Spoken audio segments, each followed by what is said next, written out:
స్తోత్రం. దేవునికి మహిమ కలుగును గాక.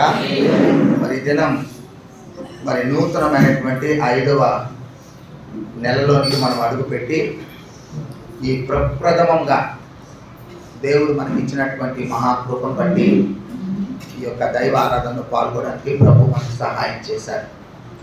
మొట్టమొదట నిర్గమకాండంలో 20వ అధ్యాయం 3వ వచనంలో దేవుడు ఏం కోరుకుంటున్నాడు మన నుండి అంటే చూడండి, నేను తప్ప వేరొక దేవుడు నీకు ఉండకూడదు.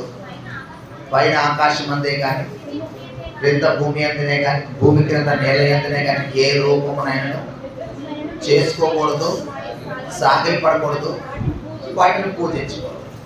ఇక్కడికి అలాగనే దేవుని వాక్యం 63వ కీర్తన 1వ వచనంలో ఏమని అంటున్నాడో చదవండి.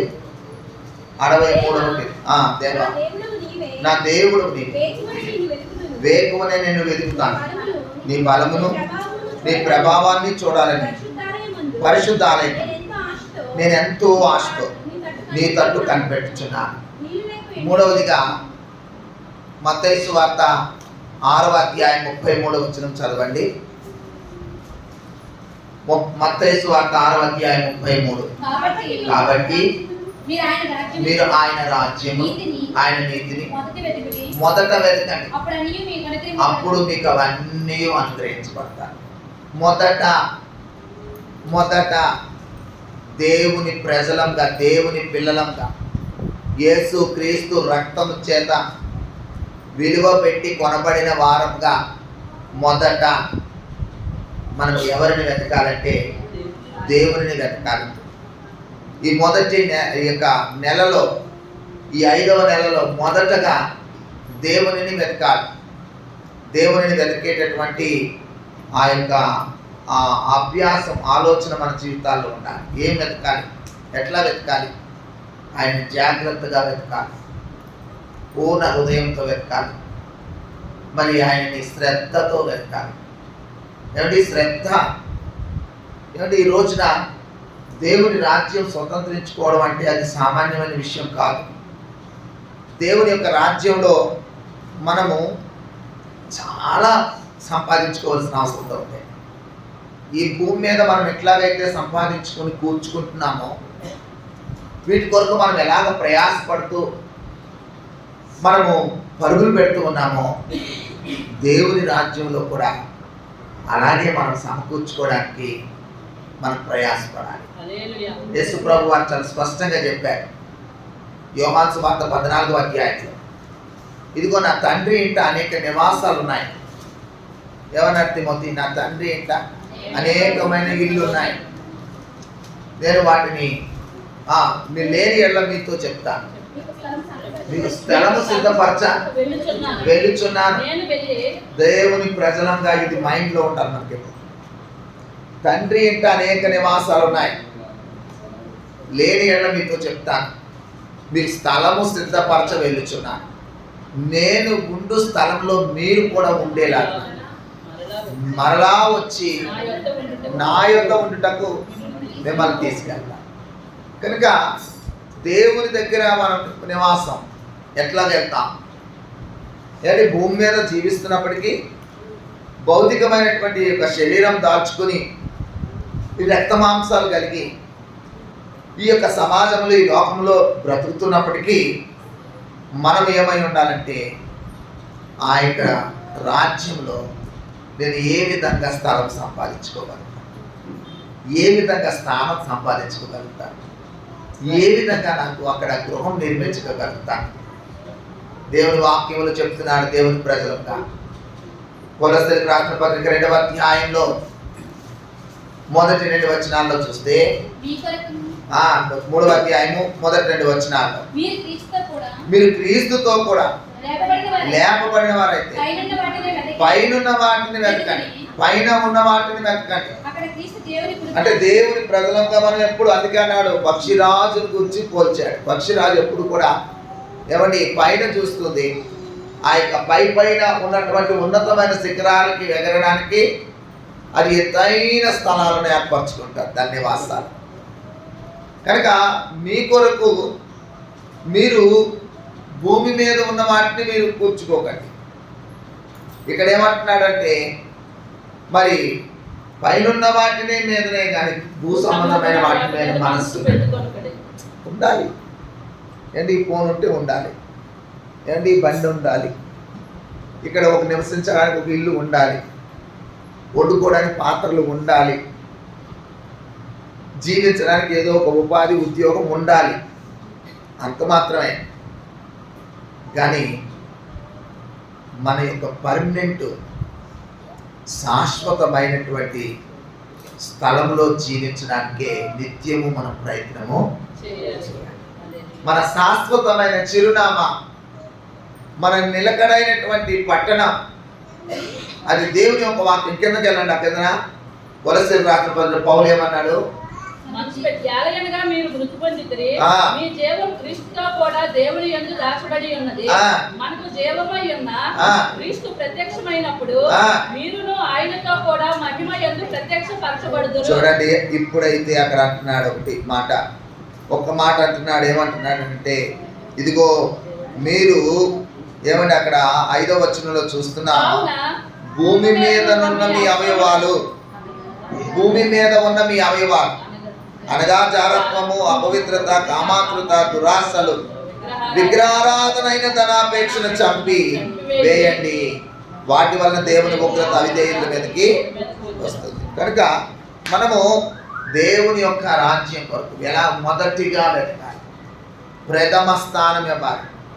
ప్రథమ స్థానం దేవునికి ఇవ్వాలి. అందుకే అన్నాడు సామెతల గ్రంథం 3వ అధ్యాయంలో ఏమన్నాడంటే, ప్రథమ ఫలములు ఎవరి ప్రతిష్ఠిత అర్పణలు. ప్రథమము నీ జీవితంలో ఎవరు మొదటి స్థానంలో ఉన్నారు? నీ కుటుంబంలో ఎవరు మొదటి స్థానం నువ్వు ఇస్తున్నావు? నీ బ్రతుకులో, నీ ఆత్మీయ జీవితంలో నువ్వు ఎవరికి ప్రథమ స్థానం ఇస్తున్నావు? దేవుని వాక్యంలో చూస్తున్నా దావీదు వలె మనం మొదటి స్థానం వేకువనే ఆయనను వెతికే వారంగా ఉన్నామా? అలాగనే ఆయన రాజ్యాన్ని, నీతిని వెతికే వారంగా ఉన్నాం. 4 నెలలు మింగేసాం మనం. ఏంటి 4 నెలల్లో మనం చూసుకోవాల్సింది ఏంటంటే, మన ఆత్మీయ జీవితంలో దేవుడు మనకిచ్చిన వర్తమానాల్లో ఎన్ని మనకు వంట పట్టాయి, ఎన్ని మనం ఆచరిస్తున్నాం, ఎన్ని మనం అనుసరిస్తున్నాం, ఎన్ని విధాలుగా మనం నడుస్తున్నాం అనేటటువంటిది ఆలోచన చేసుకొని ఒక రివైవ్ చేసుకోవాల్సిన అవసరం ఉంది. వాటిని బట్టి దేవునికి మహిమ చెల్లించు. అవును ప్రభా, నీవు ఇచ్చిన వాక్యంలో ఉన్నట్టుగా నేను దివారాత్రులు వాక్యాన్ని ధ్యానిస్తున్నాను ప్రభా. రెండవది, ఎడతెగక నేను నీ సన్నిధిలో విసుక ప్రార్థన చేస్తున్నాను ప్రభా. మూడవది, నువ్వు సెలవిచ్చినట్లుగా విశ్వాసం కలిగి జీవిస్తున్నాను ప్రభా. నాలుగవదిగా నేను విశ్వాసంతో కూడిన క్రియలు చేయగలుగుతున్నాను ప్రభా. ఇదిగో ప్రభా, నేను నీ రాజ్యంలో మరి నేను శాశ్వతంగా నేను నివసించడానికి, ప్రవేశించడానికి భూమి మీద నేను నీ కొరకు అనేక కార్యాలను జరిగిస్తున్నాను ప్రభా అని మనం ఏం చేసుకోవాలి? రివైవ్ చేసుకోవాలి. అందుకే 139వ కీర్తనలో అన్నాడు దావీదు. ఏమన్నాడు తెలుసా? యెహోవా, నీవు నన్ను పరిశోధించి నన్ను తెలుసుకొని ఉన్నావు. ఏమన్నాడు? 139వ కీర్తన అండి. యెహోవా, నువ్వు నన్ను పరిశోధించి అంత ఫిల్టరేషన్ అన్నమాట. చూడండి, అంత మరి టెంప్టేషన్గా, లేకపోతే ఒకవేళ ఏమంటారంటే టెస్టిఫైడ్, ఒక మన దేవుడు పరిశోధించాలి. 22వ కీర్తనలో అధ్యాయంలో, ఆదికాండంలో దావీదు అబ్రహాం జీవితంలో చూస్తున్నాం. 22వ అధ్యాయం ఆదికాండంలో ఏం చూస్తున్నామండి? ప్రియమైన దేవుని బిడ్డలారా, అక్కడ ఏమని రాస్తున్నాడు? యెహోవా అబ్రహామును పరిశోధించెను. దేవునికి స్తోత్రం అండి. పరిశోధించండి. యేసయ్యా, నన్ను పరిశోధించండి. ఒక కాగితం తీసుకోవాలి. అవును, ఈరోజు నేను ఈ యొక్క 4 నెలల్లో నేను ఈ విధంగా మార్చబడ్డాను, ఈ విధంగా మలచబడ్డాను, ఈ విధంగా జీవించబడుతున్నాను, ఈ విధంగా బ్రతుకుతున్నాను. దేవుల్లో ఇంత పర్సెంటేజ్ నా జీవితంలో ఎదగగలిగినాను అనేటటువంటిది మనకు ముఖ్యం. సరే, దేవుని యొక్క వాక్యంలో మనం చూస్తున్నాం. యోహాను సువార్తలో మనం చదివా 20వ అధ్యాయం 24, 39 వచనాలను మనం ధ్యానం చేసినాం. తోమాకి యేసుక్రీస్తు ప్రత్యక్షమై యేసుక్రీస్తు ప్రత్యక్షమై ఏం చెప్పినాడంటే, ఇదిగో నీవు అవిశ్వాసివై ఉండక విశ్వాసి. We are all are believer. మనం అందరం విశ్వాసులం. మరి విశ్వాసులమై ఉన్న మనము ఎలాగో జీవిస్తున్నాం? అవిశ్వాసులుగా జీవిస్తున్నామా? విశ్వాసులుగా జీవిస్తున్నామా? లేక మరి సందేహపరులుగా జీవిస్తున్నామా? యేసు ప్రభువు తన పునరుద్ధాన ప్రత్యక్షతనిచ్చి ఆయన ఏమని అన్నాడంటే, ఒక్క తోమ లేకపోతే నాకే, తోమతో నాకు పని లేదులే, ఇంకంతే విడిచిపెట్టేశాడు. అయ్యో ఒక్క పేతు బలహీనుడైపోతే నాకెందుకని విడిచిపెట్టేస్తున్నాడా? అదిగో ఈ ఒక్క మరి ఆ యొక్క ఆంధ్రయ బలహీనుడై ఒప్పుకున్నాడమ్మా, విడిచిపెట్టేస్తున్నాడా అంటే విడిచిపెట్టలేదు. ఆయన ప్రతి ఒక్కరిని కూడా పట్టించుకునే దేవుడిగా ఉన్నాడు. ప్రతి ఒక్కరి పట్ల కూడా శ్రద్ధ కలిగిన దేవుడిగా ఉన్నాడు. ప్రతి ఒక్కరి పట్ల ఆసక్తి కలిగిన దేవుడిగా ఉన్నాడు. ఏంటి కనుక ఆయన ఏం చేస్తున్నాడంటే, వీళ్ళకి 3.5 సంవత్సరాలు ఆయన పిలిచాడు. పిలిచినప్పుడు ఏం బాగానే వచ్చేసారండి. ఏంటి బాగానే వచ్చేసారు. వాళ్ళ వృత్తులు విడిచిపెట్టినారు, వాళ్ళ పనులు విడిచిపెట్టినారు, వాళ్ళకున్న కుటుంబాలను విడిచిపెట్టినారు. ప్రభుతోనే 3.5 సంవత్సరాలు రాత్రి పగళ్ళు కూడా నడిచారు, కూర్చున్నారు, పండుకున్నారు, తిన్నారు, విన్నారు, చేశారు, చూశారు, అన్నీ బాగానే ఉన్నాయి. కానీ 3.5 సంవత్సరాలలో యేసు ప్రభు వారి శిష్యులకు ఇచ్చినటువంటి తర్ఫీదు ఏమిటనంటే విశ్వాసములో ఎదుగుదల గురించి. ఈరోజు కూడా మన జీవితంలో ప్రాముఖ్యమైనటువంటి ప్రసంగం కానీ, ప్రాముఖ్యమైనటువంటి ఎక్సర్సైజ్ కానీ, అభ్యాసం. ఇప్పుడు చూస్తున్న యోగా మెడిటేషన్స్ ఎక్కువైపోయాయి. ఎందుకంటే ఆరోగ్యం, ఎవరు చూసినా పరుగులే, గ్రౌండ్ల నిండా నడితే ప్రతి ఒక్కరు కూడా పరిగెడుతున్నారు. ఇప్పుడు ఒక పనిగా చేస్తున్నారు. ఒకప్పుడు అది పనిగా ఉండేది కాదు. ఒకప్పుడు ఏంటంటే మనం ఎక్కడికైనా వెళ్ళాలంటే నడుచుకుని వెళ్ళిపోయాం. ఇప్పుడు ఎక్కడికైనా బజార్కి వెళ్ళాలన్నా బండి తీయవలసి వస్తుంది. ఏంటి ఇలా ఉండేది. ఒకప్పుడు సైక్లింగ్ ఉండేది. కానీ ఇప్పుడు ఏంటంటే ఒక నడక ఒక పనిగా చేయబడదు. నడక ఒక పనిగా చేయబడదు. అలాగనే మనము విశ్వాసంలో బలపడాలి, విశ్వాసంలో ఎదగాలి, విశ్వాసంలో మనము ఆశీర్వాదకరంగా ఉండాలి. అప్పుడే మన యేసు ప్రభు మనల్ని బట్టి సంతోషిస్తారు. అంతే కదా. ఎవరంటే ఇష్టలు దేవునికి? ఎవరి ఇష్టలు? విశ్వాసం లేకుండా దేవునికి ఇష్టలైకుండా అసాధ్యం. దేవుని ప్రజలంగా మనం ఎప్పుడు కూడా మన దృష్టి, మన వినికిడి, మన ముక్కు, మన నోరు, మన హృదయం, మన ఆలోచనలు, మన తాలూకా తలంపులన్నీ విశ్వాసంతో కూడినగా మాలర్చుకోవడానికి ప్రయత్నం చేయాలి. దేవునికి స్తోత్రం, స్తోత్రం, స్తోత్రం. కనుక అవిశ్వాసిగా ఉండడం వల్ల కలిగేటటువంటి నష్టాలు మీకు తెలియపరచాలి. అవిశ్వాసగా ఉండడం వల్ల కలిగే నష్టాల గురించి మీకు గడిచిన వారం చెప్పాను. కానీ ఈరోజు విశ్వాసిగా ఉండడం వల్ల కలిగే లాభాలు, దేవునికి స్తోత్రం. విశ్వాసంలో ఎదుగుట వల్ల వచ్చే లాభాలు, విశ్వాసం వలన మన జీవితాల్లో ఎలాంటి ప్రయోజనాలు, ఎలాంటి మేలులు పొందుకుంటామో ప్రియమైన దేవుని సంగమా, దేవుడు మనతో మాట్లాడుతున్నాడు. చూడండి, విశ్వాసం వలన మొట్టమొదట కలిగే గొప్ప లాభం ఏమిటంటే పాపములను క్షమింపబడతాయి. దేవునికి స్తోత్రం అండి. మార్క్స్ వార్త 2వ అధ్యాయం 5వ వచనం. అపోస్తుల కార్యములు 26వ అధ్యాయం 18వ వచనం. యేసు వారి విశ్వాసమును చూచి, కుమారుడా నీ పాపములు క్షమించబడ్డాయి. దేవుని స్తోత్రం. డాక్టర్ దగ్గరికి వెళ్తే రోగాలు, మంత్రగాడి దగ్గరికి వెళ్తే దెయ్యాలు వదులుతాయేమో, ఏంటి రకరకాలైనటువంటి విడుదల పొందుకోవచ్చు. కానీ యేసు ప్రభువు దగ్గరికి వచ్చి విశ్వాసంతో ప్రార్థిస్తే, మన విశ్వాసానికి కనపరుచుకుంటే పాపముల నుండి క్షమించబడతాం. ఏమండి బైబిల్ చెప్తుంది. ఏమండి అపోస్తల కార్యాలు 10:43లో కూడా చెప్తుంది. దేవుడు మనతో మాట్లాడుతున్నాడు. చూడండి, అక్కడ విశ్వాసం వలన పాపములు క్షమించబడతాయి. ఆయన యందు విశ్వాసం ఉంచేవాడు ఎవడో ఆయన నామములో పాప క్షమాపణ పొందుకుంటాడు. దేవునికి స్తోత్రం అండి. పాప క్షమాపణ చాలా ముఖ్యం. పాపములు పోవడానికి వ్రతాలు, దీక్షలు, పూజలు, ఏమండి యజ్ఞాలు, యాగాలు, తీర్థయాత్రలు, రకరకాలైన కార్యక్రమాలు చేస్తూ వస్తుంటే ఈ రోజున ప్రభువునందు విశ్వాసం మనం ఉంచడం ద్వారా మన పాపక్షమాపణ పొంది నిత్య రాజ్యాన్ని చేరుకుంటాం. దేవునికి స్తోత్రం అండి. కనుక తోమాతో చెప్పాడు, నువ్వు అవిశ్వాసమై ఉండడానికి ప్రయత్నం చేయి. నీ సందేహాలు ఏమైనా ఉంటే నివృత్తి చేసుకో, అనుమానాలు ఏమైనా ఉంటే నా దగ్గర తీర్చుకో. అంతేకాని నువ్వు అట్లాగా మైండ్లో పెట్టుకుంటే ఎట్లా అవుతుంది? ఏమంటే అలా మైండ్ పోతుంది కదా మనకి. ఏదైనా ఉంటే ఓపెన్గా మాట్లాడాలి. ఎప్పుడు కూడా మాట్లాడేటటువంటి సంభాషణ దేవుని దగ్గరికి వచ్చినప్పుడు అట్లా గుమ్మని ఉండిపోకూడదు. దేవునితో ఫ్రీగా మాట్లాడాలి.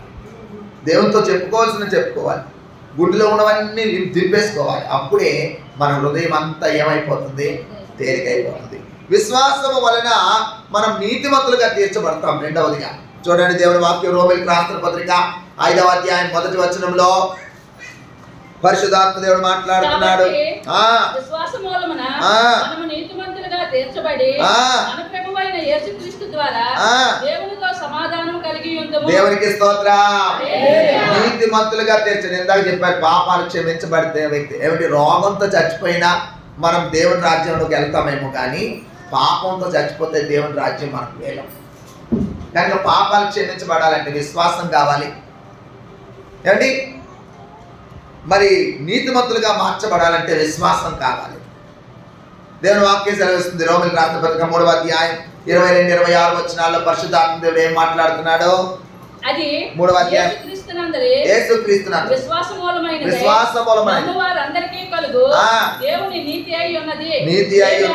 లేదు అందరూ పాపం చేసి దేవుడు అనుగ్రహించే మహిమను పొందలేకపోతున్నారు. కాబట్టి నమ్మువారు ఆయన కృప చేత క్రీస్తు యేసునందు విమోచనం ద్వారా ఉచితంగా నీతిమంతులుగా తీర్చబడుతున్నారు. దేవునికి స్తోత్రం చెప్పండి. దేవునికి స్తోత్రం అండి. ఉదాహరణకి మనం చూస్తున్నాం, పౌలు ఫిలిప్పుతో చెప్తున్నాడు 3వ అధ్యాయం, ఫిలిప్పీయులకు రాసిన పత్రిక 3వ అధ్యాయం 9వ వచనం. అలాగే గలతీయులకు రాసిన పత్రిక 3:8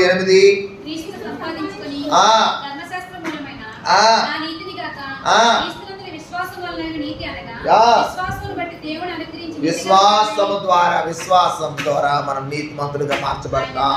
మన ఆలోచన మార్చుకోండి. సంప్రదాయాలు, ఆచారాలు, ఈ కర్మకాండలు ఇవేవి కూడా మనలను నీతిమంతులుగా తీర్చలేవు. యేసునందు విశ్వాసం ఉంచుట ద్వారానే. అబ్రహాము దేవుణ్ణి నమ్మాడు. 4వ అధ్యాయం 1-5 వచనాలు ఇంటికి వెళ్ళి చదువుకోండి. అబ్రహాము యొక్క జీవితంలో విశ్వాసముల గురించి చూస్తున్నాం. ఏ విధంగా నీతిమంతునిగా మార్చబడ్డాడో చూస్తున్నాం. ఏమండి, 3వదిగా చూస్తున్నాం, విశ్వాసం మనకు రక్షణ ఇస్తుంది. దేవునికి స్తోత్రం అండి. లూకాసు వార్త 7వ అధ్యాయం 50 వచనంలో చూస్తే పరిశుద్ధాత్మ దేవుడు ఏమని మాట్లాడుతున్నాడు? లూకాసు వార్త 7వ అధ్యాయం 50 వచనంలో చూస్తే, అందుకు ఆయన నీ విశ్వాసం నిన్ను రక్షిస్తుంది. దేవునికి స్తోత్రం. రక్షణ ఎలా వస్తుంది? కోట్లు ఖర్చు పెడితే వస్తుందా అబ్బాయి? ఏంటి రక్షణ ఎలా వస్తుంది? వెండి బంగారాలు ఇస్తే వస్తుందా? రక్షణ ఈ లోకంలో ఉన్న ఆస్తి అంతా ఇస్తే వస్తుందా? రక్షణ కావాలంటే ఏం కావాలి? ఏమండి, విశ్వాసం కలిగి ఉండాలి. ఏమండి, ఎఫెసీయులకు రాసిన పత్రిక 2వ అధ్యాయం 8వ వచనంలో చూస్తున్నా, ఏమండి, జైలు అధికారి చెప్పాడు, అయ్యా మేము రక్షణ పొందుకోవడానికి ఏం చేయాలి? అపోస్తుల కార్యాలు 16వ అధ్యాయం ఏమండి 30-31 వచనాల్లో చూస్తే, మేము రక్షణ పొందుకోవాలంటే ఏం చేయాలి? మేము రక్షణ పొందుకోవాలంటే ఏం చేయాలి అని అడిగితే, అయ్యలారా రక్షణ పొందుటకు నేను ఏమి చేయవలెనను అందుకు వారు ప్రభువైన యేసునందు విశ్వాసం ఉంచాలి, అప్పుడు నీవు నీ ఇంటి వారు రక్షించబడతారు. దేవుని స్తోత్రం.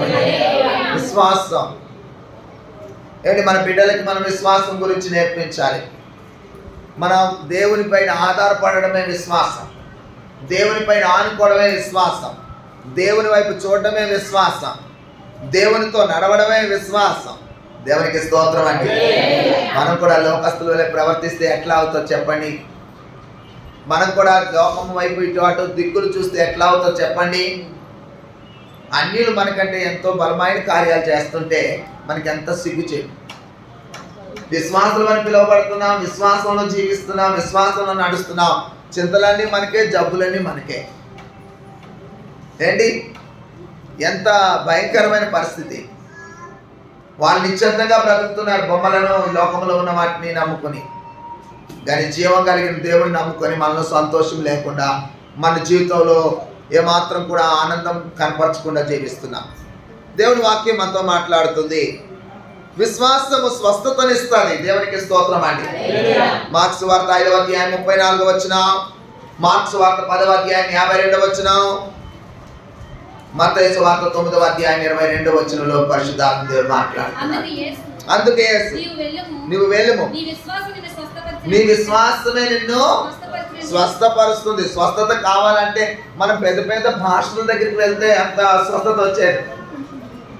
అంటే పెద్ద మీటింగ్, లక్షలాది మంది కూర్చునే మీటింగ్లో మనం కూర్చున్నంత మాత్రం కాదు. మన విశ్వాసం బలపరచుకోవడం కోసం వాక్యాలు మనం వింటాం, యూట్యూబ్ వాక్యాలు వింటాం, అలాగే ఫేస్బుక్ లైవ్స్ వింటాం, అనేకమైనటువంటి సభల్లో మనం పాల్గొంటాం. కానీ ముఖ్యంగా యేసు ప్రభు ఏమంటాడంటే నీ విశ్వాసం, నీ విశ్వాసం. నీకు స్వస్థత కావాలంటే విశ్వాసం, నీకు అద్భుతం జరగాలంటే విశ్వాసం, అంతా కూడా మన జీవితంలోనే ఉంటుంది. ఏమా, విశ్వాసం చాలా ప్రాముఖ్యమైనది. స్వస్థతలు కావాలంటే మనం చెప్పేది ఏంటంటే ఏదేదో చెప్తాం, అది కాదు. ముందు విశ్వాసాన్ని పెంపొందించుకోండి. నేను ఆ కొబ్బరి చెట్టు నుండి పడిపోయిన వ్యక్తికి మేము ప్రార్థన చేసి వచ్చినాం. ఏమండి, ఆ వ్యక్తి నిన్న మొన్న చనిపోయినాడు. ఏంటి, ఆ సైలాడ్ గ్రామంలో, అవునా? కానీ విశ్వాసము ఉంటేనే, అందుకంటాడు ఏమండి, నీలో విశ్వాసము ఉన్నదని నేను గుర్తిస్తున్నాను కనుక నువ్వు లేచి అననీయ ఏమండి లేచినాడు అని అన్నాడు. విశ్వాసము, నేను ప్రేరాయలు రాయొచ్చు, నువ్వు జీవజలాలు పోయొచ్చు, లేకపోతే ప్రభు యొక్క శరీరం రక్తం నీకు ఇవ్వచ్చు, కానీ నీలో విశ్వాసం లేకపోతే నేనేమి చేయను. నీ కొరకు నేను మోకరించి ప్రార్థన చేసి నీ విశ్వాసం ఎట్లా ఉందో, ఎక్కడ పరిగెడదామని ఉందో తెలుసమ్మా, ఎక్కడ వెళ్ళి మనం బాగు చేసుకోవాలని ఉందో, యేసు మాత్రమే నాకు బాగు చేస్తాను, యేసు మాత్రమే నాకు స్వస్థపరుస్తాడు. నిజంగా యేసుకే సమస్తం సాధ్యం, నా యేసయ్య ఉంటే నాకు చాలు అని అనుకుంటే అద్భుతమైన కార్యాలు జరుగుతాయి. లుస్త్రాలో జరిగేది అపోస్తల కార్యాలు 1:4 చూస్తున్నా. ఏమండి 9వ అధ్యాయంలో, ఏమండి 3వ అధ్యాయం 10వ వచనంలో కూడా చూస్తున్నా. అపోస్తల కార్యాలు 14వ అధ్యాయం 9వ వచనం 10వ వచనంలో చూస్తున్నా. అలాగే 3వ అధ్యాయం 16వ వచనంలో కూడా చూస్తున్నా. విశ్వాసం ద్వారా లాభం ఏంటి దయాసాగరు? విశ్వాసం వల్ల లాభం ఏంటయ్యా? స్వస్థత పొందుకుంటాం. దేవునికి స్తోత్రం, దేవునికి మహిమ. 5వదిగా చూస్తే విశ్వాసం ద్వారా సూచక క్రియలు, అద్భుత కార్యాలు జరుగుతాయి. దేవునికి స్తోత్రం. అద్భుతాలు సూచక క్రియలు జరుగుతాయి. లేదండి, ఎప్పుడో యేసు ప్రభు కాలంలో, యెహోవా దేవుడి కాలంలో జరిగేవి అట్టా అండి. మరి ఎందుకు నువ్వు పాటలు పాడతావు? ఎందుకమ్మా? ఏంటి, అట్లా కాదు, అది కాదు. సూచక క్రియలు, అద్భుత కార్యాలు ఇప్పుడు కూడా జరుగుతున్నాయి. దేవుని స్తోత్రం అండి. ఎవరికైనా నమ్మిన వారి జీవితంలో ప్రియమైన దేవుని బిడ్డ, దేవుడు మనతో మాట్లాడుతున్నాడు కనుక ఆ విశ్వాసమును మరి కలిగి ఉండు. తోమా, నీళ్ళు ఎందుకు సందేహాలు పడుతున్నాయో, ఎందుకు అనుమానాలు పడుతున్నాయో, అసలు నీకు ఎందుకు ఏమంటున్నాడు? ఆయన గాయాల్లో వేలు పెడతాడట. ఇట్లాగుంటాయండి కొంతమంది మాటలు, కరుక్కమని గుండెల్లోకి గుచ్చుకున్నట్టుగా ఉంటాయి. అబ్బా, ఇటువంటి మనుషులతో సహవాసం చేయాలా అనిపిస్తుంది ఒకసారి. ఇట్లాంటి పాస్టర్లా ఏంటి? ప్రభు కొరకు విశ్వాసంతో నిలబడేటటువంటి జీవితం లేకపోతే ఏం సేవ చేస్తాం చెప్పండి? అంతే కదా.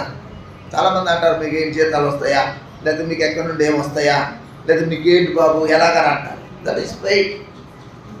వాళ్ళకి అర్థం కాదు, అన్యజనులకు అర్థం కాదు.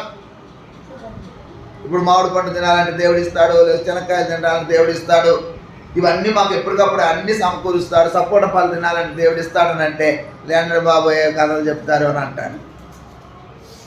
కథల్లాగా ఉంటాయి కృప. కానీ విశ్వాసంలో ఉన్నప్పుడే అద్భుతాలు మనము ఒక్కొక్కసారి చూస్తున్నప్పుడు మనకు అనిపిస్తుంది, మన హృదయానికే తాకుతుంది. సూచక క్రియల అద్భుతాలు దేవుని నామములో జరగాలి. యోహాను సువార్త 2వ అధ్యాయం 11వ వచనంలో ఏం జరిగిందమ్మా షారోను? ఏం జరిగింది? నీళ్ళు ఏమయ్యాయి? ద్రాక్షరసం అయ్యాయి. దేవుని స్తోత్రం. ద్రాక్షరసం ఏమైంది? నీళ్లు ద్రాక్షరసంగా మారాయి. యోహాను సువార్త 12వ అధ్యాయం 37వ వచనం. యోహాను సువార్త 14వ అధ్యాయం 12వ వచనం. అక్కడ ఏం మాట్లాడాడు? అద్భుతం ఏం జరిగింది? అద్భుతాలు జరగాలి ప్రభు.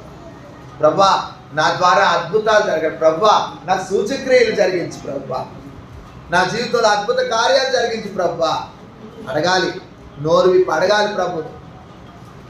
చూపించు ప్రభా. నువ్వేం అడగవు, గమ్మునుంటావు. ఏంటి నీ ప్రయత్నాలు నువ్వు చేస్తావు. నీ యొక్క పరాకులు ఏమో నేనే పడతానులే, ఎందుకు అడగాలి అని అనుకుంటాం. నేను ప్రభు పాదాల దగ్గర పట్టుకుని అడగాలి. ఎందుకంటే సూచక క్రియలు అద్భుతాలు జరగకపోతే ఈ తరము వారు ఎంత మాత్రం నమ్మరు. కనుక విశ్వాసం కలిగిన మనం, ఇగో ఆ బిడ్డ క్యాన్సర్తో వచ్చాడు, యేసయ్య నామములో బాగుపడాలి. లేదా ఆ బిడ్డ కిడ్నీ సమస్యతో వచ్చాడు, ఆ బ్లాడర్లో స్టోన్స్ ఉన్నాయి. మన పాస్టర్ గారు జాన్ గారు పాస్టర్ గారి భార్యకి విపరీతమైన నొప్పి వచ్చింది. పాప ఆయన పెళ్ళికి సిద్ధువాడ పెళ్ళికి ఆమె రాలేదని, ఏ లూదియం రాలేదని అంటే చాలా నొప్పి వచ్చిందండి. చాలా విపరీతమైన నొప్పి వచ్చింది. అసలు తీవ్రమైన నొప్పితో బాధపడుతున్నారు, పడుకున్నారు అని అంటే ఇంకా సరే అనుకొని మేము పెళ్ళి అంతా చేసేసి ఆ గ్రామంలో వాళ్ళ ఇంటికి వెళ్ళాం. మేమందరం వెళ్ళినప్పుడు ఆమె పాపం పడుకుంది, లేచింది, వచ్చింది. వస్తే చెప్పాను నేను, ఈయనకి కిడ్నీలో స్టోన్స్ కానీ బ్లాడర్లో కొన్ని స్టోన్స్ కూడా ఉండొచ్చు, ఎందుకంటే అంత విపరీతమైన నొప్పి వచ్చిందని అంటున్నారు. ఒకవేళ ఇదేదో గ్యాస్ట్రిక్ నొప్పి అయితే తగ్గిపోతుంది కానీ ఈ నొప్పి అయితే తగ్గదు, పడుకునేవద్దు, కూర్చునేవద్దు అని అంటే నిజంగా బ్లాడర్లో స్టోన్స్. నిజమే, యేసుక్రీస్తు నామములో వాటిని విశ్వసిస్తే నేను అప్పటికి అడుగుతున్నా, అయ్యా హాస్పిటల్కి వెళ్ళారు, స్కానింగ్ చేయించారు, తీసుకొచ్చారు. కానీ అద్భుతం చేయాలంటే దేవుడు ఒక్క క్షణంలో చేస్తాడండి. మూత్రం ద్వారా వచ్చేస్తాయండి. లేడీస్కి ఇంకా వెరీ స్పెషల్. జెంట్స్కి కొంచెం కష్టం, బ్లాడర్లో స్టోన్స్ వస్తే జెంట్స్కి కష్టం, కానీ లేడీస్కి చక్కగా ఫ్రీగా పడిపోతాయి. దానికి కావాల్సింది విశ్వాసంతో కూడింది. నేను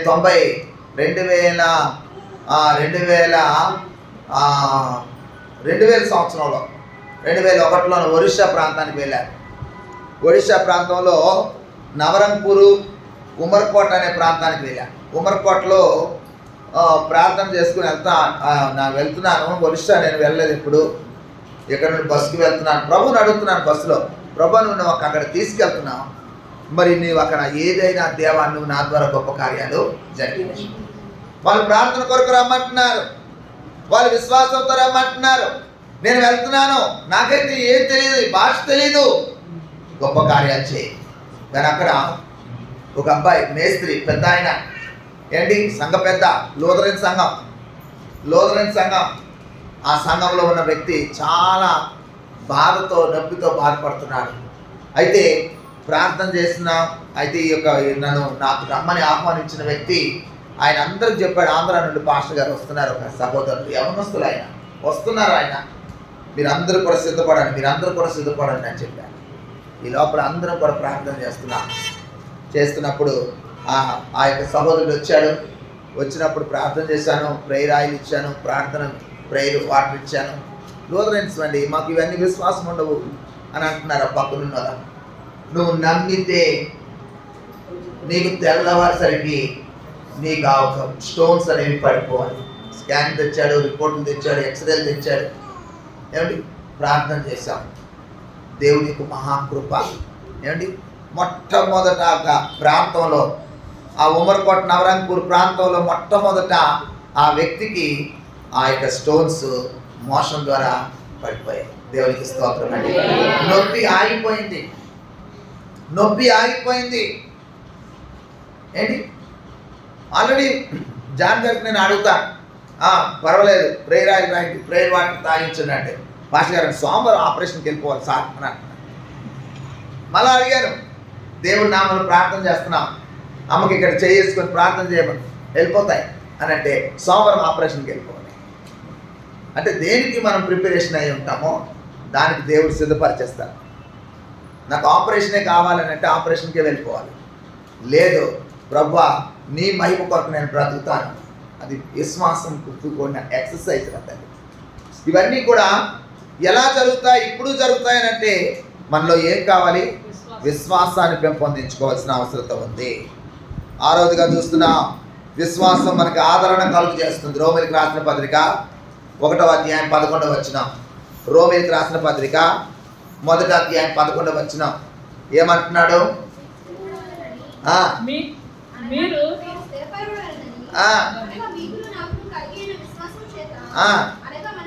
ఆదరణ, విశ్వాసం వలన మనకి ఆదరణ కలుగుతుంది. విశ్వాసులైనటువంటి మాటలు మనం పాజిటివ్ మాటలు మాట్లాడుకోవాలి. దేవుడు తప్పకుండా సహాయం చేస్తాడు బ్రదర్. దేవుడికి అసాధ్యమే లేదు కదా. ఎందుకు బాధపడుతున్నావు బ్రదర్ రాజు? దేవుడు అద్భుతాలు చేస్తాడు, ఇప్పటికే చేశాడు. వాళ్ళు చాలా కార్యాలు చేశాడు. అంతేగాని నిజమే బ్రదర్, నేను అనుకుంటున్నాను నీ జీవితం అయిపోయిందని, నువ్వు మరలా పైకి లేవలేవని. ఈ అప్పులతోనే తాడో గట్ట తెచ్చుకో, లేకపోతే పురుగు మందు ఏదైనా తెచ్చుకోవడానికి ప్రయత్నిస్తావు, నేను తెచ్చియాల.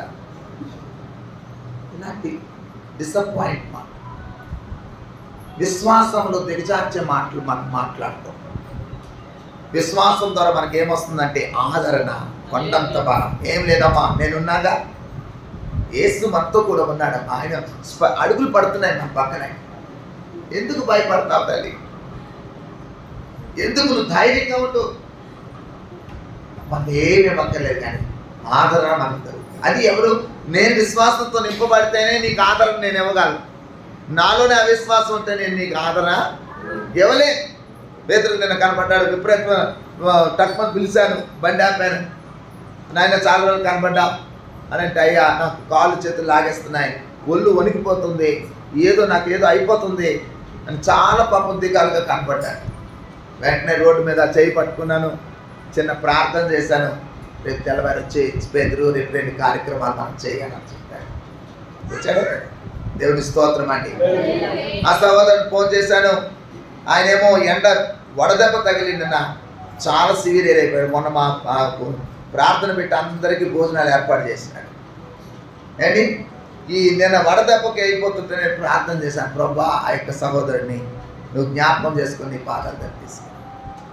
70 years ఉన్నాయి. ఏంటి ఎండ విపరీతమైన దెబ్బ ఎలాగవుతుందో తెల్లవారి అంటే దేవుడు తప్పకుండా తీసుకొని వస్తాడంటే మా ముందే వస్తున్నారు. ఇది ఫెయిత్, ఆదరణ, విశ్వాసం ఆదరణ కలుగు చేస్తుంది. అందుకే నువ్వు అవిశ్వాసంగా ఉండిపోవద్దు. విశ్వాసము కీడు నుండి మరియు రాబోయే ఉగ్రత నుండి మనల్ని తప్పిస్తుంది. యోనా గ్రంథం 3వ అధ్యాయం 5వ వచనం. యోనా గ్రంథం 3వ అధ్యాయం 5వ వచనం ఏమంటున్నాడు అక్కడ? నినివే పట్టణపు దేవుని యందు విశ్వాసం ఉపవాస దినము చాటించి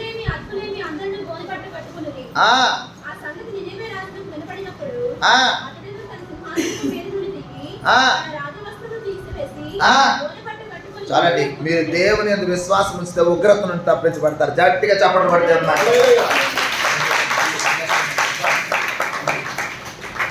గమనించండి, విశ్వాసం ఉంచితే మీరు ఏమవుతున్నారు? దేవుని యొక్క ఉగ్రత నుండి తప్పించబడతారు. రాబోయే ఉగ్రత నుండి తప్పించబడతారు. కనుక దేవుని వాక్యం మనతో మాట్లాడు. కనుక ఉగ్రత నుండి మనం తప్పించబడాలన్న విశ్వాసమే. నరకానికి మనం పంపించేది అవిశ్వాసం. ఏంటి? ఉగ్రత నుండి మనం తప్పించబడాలంటే మనం ఏం కలిగి ఉండాలి? విశ్వాసం కలిగి ఉండాలి. 8వదిగా చూస్తే విశ్వాసము విజయాన్ని ఇస్తుంది. దేవునికి స్తోత్రం. ఏమిటి? నా విశ్వాసం లోకంలో ఉన్నవాడి కంటే నాలో ఉన్నవాడు గొప్పవాడు. నేను లోకమును జయించిన జయ జీవితం విశ్వాసమే. భూములు ఉన్నాయి, పెద్ద పెద్ద బలగాలు ఉన్నాయి, పెద్ద పెద్ద రాజకీయ పలుకుబడి ఉందని కాదు వచ్చాడు. రాజకీయ పలుకుబడి ఉందని కాదు, కేవలం విశ్వాసంతోనే మనం జయిస్తాం. జిల్లానైనా జయిస్తాం, రాష్ట్రానైనా జయిస్తాం, దేశానైనా జయిస్తాం, ప్రపంచాన్నైనా జయిస్తాం. దేవుని స్తోత్రం.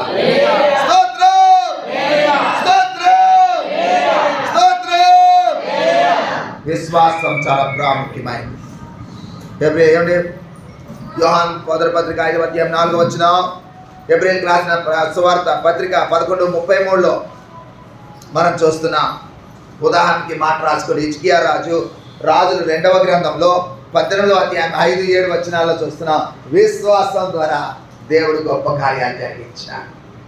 ఏంటి? విశ్వాసము ఆనందము ఇస్తుంది. దేవునికి స్తోత్రం అండి. అపోస్తుల కార్యం 16:34 చూస్తున్నాం. విశ్వాసం ఏమిస్తుంది? ఆనందం ఇస్తుంది. దేవునికి స్తోత్రం అండి. ఏంటి? ఆనందంగా జీవించడానికి అద్భుతమైనటువంటి మెడిసిన్ ఏమిటంటే దట్ ఈస్ ఫెయిత్, విశ్వాసమే. దేవుని వాక్యం సెలవిస్తుంది. చూడండి, అపోస్తుల కార్యం 16:34 చూస్తే ఏమని రాయబడింది? అక్కడ వాళ్ళందరూ కూడా ఆనందంతో మరియు అతడు వారిని ఇంటికి తోడుకొని వచ్చి భోజనం పెట్టి దేవుని యందు విశ్వాసం ఉంచిన వాడై తన ఇంటి వారందరితో కూడా ఆనందించెను. నేను చాలా అప్రిషియేట్ చేస్తాను అబ్రామ్ గారు. మేము అనుకున్నాం అందరిని అమ్మని తీసుకుని రండి, మా పాస్టర్ అమ్మని తీసుకుని అంటే పర్వాలే ఎందుకని. మేము వెళ్ళేటప్పటికి అక్కడికి వచ్చిన 10 మంది 15 మందికి ఆ మగాయన ఒక్కడే అన్నీ ఆనందంగా పరుగులెత్తుకొని అన్నీ చేస్తున్నాడు. ఆ అమ్మ కూర్చొని చక్కగా దేవునికి మహిమపరుస్తూ సంతోషిస్తున్నాడు. వాళ్ళ వయసు ఎంత? అసలు నేను అదే రాత్రి అంతా కొట్టాలనుకున్నాను. ఎందుకనంటే విశ్వాసంలో ఆనందం ఉంది. దేవుని యొక్క కృప మన చూడండి. మన యోహాన్ వచ్చాడు. యోహాన్ తల్లి ప్రభులో మరి ప్రభు సన్నిధికి చేరింది. రేపు ఆ యొక్క ప్రార్థన కూట మా గ్రామంలో జరుగుతుంది.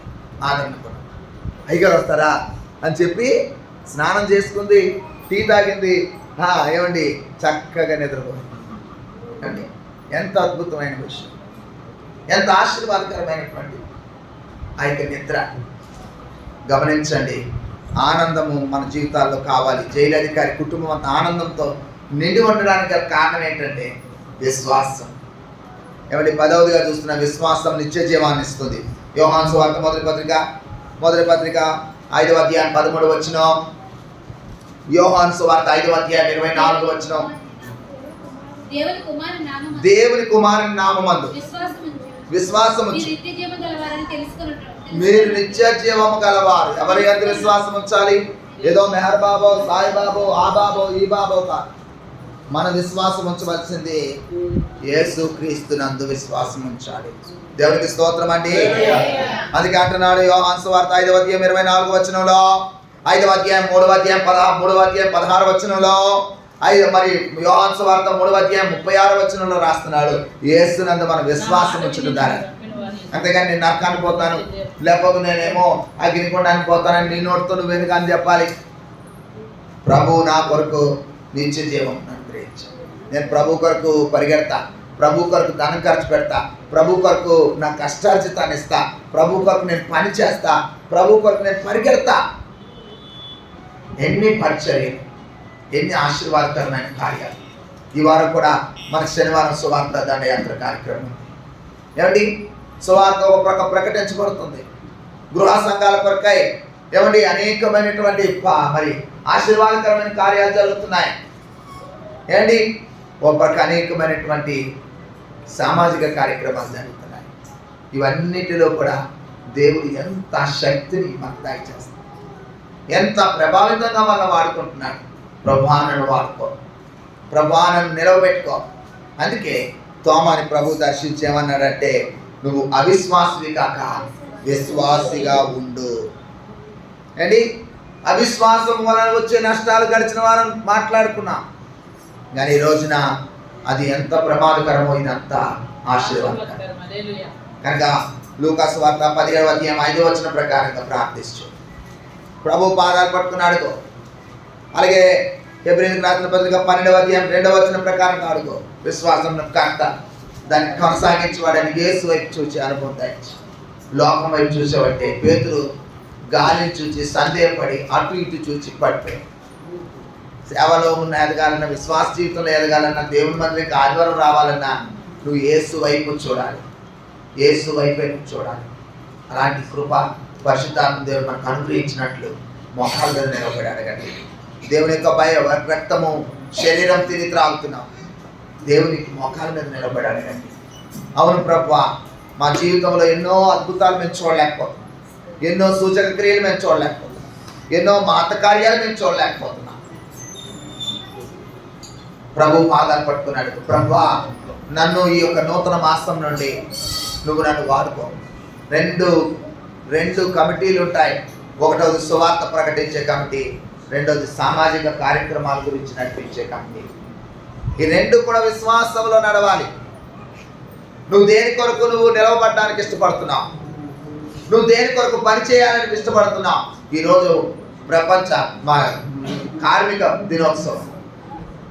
ప్రభువుకి పనివారు కావాలి. కోత ఎంతో విస్తారంగా ఉంది, పనివారు కొద్ది మందే ఉన్నారు. పనివారు కావాలి. ఒక కార్మికుడు దినమునకు 8 గంటలు ఖచ్చితంగా న్యాయంగా యథార్థంగా పని చేయాలి. నువ్వు దేవుని కార్మికుడిగా దేవుని పొలంలో ఉన్న పనివాడికి ఎన్ని గంటలు పనిచేస్తున్నావు? ప్రభువు కొరకు 24 గంటలు పనిచేస్తున్నానంటే దేవుడు తప్పకుండా నీకు జీవ కిరీటం ఇస్తాడు. దేవుడి మాటలు మీ జీవితంలో దీవించును గాక.